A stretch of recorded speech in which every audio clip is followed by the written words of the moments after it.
আজকে আমি চিকেনের একটা ভীষণ ফ্লেভারফুল ভীষণ অ্যারোমেটিক একটা রেসিপি তোমাদের সাথে শেয়ার করছি, যেটা বানানোও খুব সহজ আর খেতেও খুব টেস্টি হয়। তো রোজ রোজ সেই একঘেয়ে চিকেন কারি বা চিকেন কষা না বানিয়ে তোমরা ওই চিকেন পেপার ফ্রাইয়ের রেসিপিটা দেখে একবার ট্রাই করে দেখতে পারো। কথা দিচ্ছি জাস্ট ফাটাফাটি লাগবে। তো এই চিকেন পেপার ফ্রাই বানানোর জন্য প্রথমেই আমি 800 গ্রাম চিকেন খুব ভালো করে ধুয়ে পরিষ্কার করে নিয়েছি। এবার এর সাথে স্বাদ মতো নুন, একটু হলুদ গুঁড়ো, 1 চামচ আদা রসুন বাটা আর একটু লেবুর রস দিয়ে চিকেনের সাথে ভালোভাবে মাখিয়ে এটাকে 30 মিনিটের জন্য ম্যারিনেশনে রেখে দিই। তো চিকেনটা ম্যারিনেশনে থাকুক, ততক্ষণ চলো একটা পেপার ফ্রাই মশলা বানিয়ে নেওয়া যাক। তো তার জন্য একটা ছোট প্যানে ঝালের জন্য পরিমাণ মতন শুকনো লঙ্কা, সাথে একটু গোটা গরম মশলা, 1 চামচ করে গোটা জিরে, গোটা ধনে, সাথে 1 চামচ মৌরি আর 1 চামচ গোলমরিচ দিয়ে এটাকে মিডিয়াম ফ্লেমে নেড়ে চেড়ে হালকা করে একটু ড্রাই রোস্ট করে নিয়ে তারপর মশলাটাকে একটা মিক্সিং জারে দিয়ে গুঁড়ো করে নিলাম। তো ব্যাস, তাহলেই আমাদের পেপার ফ্রাই মশলা একদম রেডি। আর চিকেনটা বানানোর জন্য আর কিন্তু তেমন কোনো বিশেষ মশলা লাগবে না। এবার কড়াইতে সাদা তেলের সাথে অল্প একটু ঘি মিশিয়ে গরম করে এর মধ্যে একটু সর্ষে, শুকনো লঙ্কা আর কারি পাতা ফোড়নে দিয়ে এটাকে একটু নেড়ে চেড়ে ফোড়ন থেকে সুন্দর গন্ধ বেরোতে শুরু করলেই তারপর এর মধ্যে দুটো মাঝারি সাইজের পেঁয়াজ কুচি দিয়ে দিলাম। এবার এটাকে নেড়ে চেড়ে হালকা গোল্ডেন করে ভেজে নিয়ে তারপর এর মধ্যে 1 চামচ আদা রসুন বাটা দিয়ে এটাকেও ভালোভাবে মিশিয়ে ভাজতে থাকবো। আর আদা রসুনের কাঁচা ভাবটা চলে গেলেই তারপর এর মধ্যে ম্যারিনেট করে রাখা চিকেনটা দিয়ে দিলাম। আর সাথে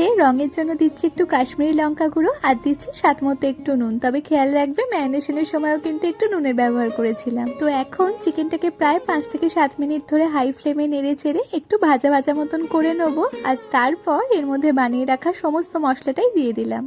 এখন আবারও এটাকে নেড়ে চেড়ে কষাতে থাকবো। আর কষাতে কষাতে মশলা থেকে তেল ছেড়ে দিলেই তারপর এর মধ্যে একদম অল্প একটু জল, ওই ধরো হাফ কাপ পরিমাণ জল দিয়ে ভালোভাবে সবটা একবার মিশিয়ে নিলাম। আর চিকেনের এই রেসিপিটা কিন্তু একদম ঘন গ্রেভি টাইপের হলেই সবচেয়ে ভালো হয়, তাই খুব বেশি জলের ব্যবহার কিন্তু এতে করা যাবে না। তো এবার কড়াই ঢাকা দিয়ে লো টু মিডিয়াম ফ্লেমে চিকেনটাকে সেদ্ধ হতে দেবো। আর চিকেনটা খুব ভালো মতন সেদ্ধ হয়ে গিয়ে গ্রেভিটাও বেশ ঘন হয়ে এলে তারপর কড়াইয়ের ঢাকা খুলে এর মধ্যে একটু গোলমরিচ গুঁড়ো, কয়েকটা চেরা কাঁচা লঙ্কা, একটু পাতা কুচি আর একটু কারি পাতা আর অল্প একটু লেবু রস মিশিয়ে নামিয়ে নিলাম। তো ব্যাস, তাহলেই আমাদের চিকেন পেপার ফ্রাই একদম রেডি। আর চিকেনের এই রেসিপিটা একবার এইভাবে ফলো করে বাড়িতে বানিয়ে দেখো, আশা করছি সবার ভীষণ ভালো লাগবে। আর এটা তোমরা চাইলে ভাত, রুটি, পরোটা সবকিছুর সাথেই খেতে পারো। তবে আমি এর সাথে খাওয়ার জন্য লেমন রাইস বানিয়েছিলাম। তো এই রেসিপিটা তোমাদের সাথে কাল শেয়ার করে নেবো। আর এটাও কিন্তু একটা দুর্দান্ত টেস্টি কম্বিনেশন। তো চাইলে এটাও তোমরা ট্রাই করতে পারো, ভীষণ ভালো লাগবে। আজকের মতো তাহলে এইটুকুই, দেখা হচ্ছে তোমাদের সাথে আবারও কাল নতুন রেসিপি নিয়ে।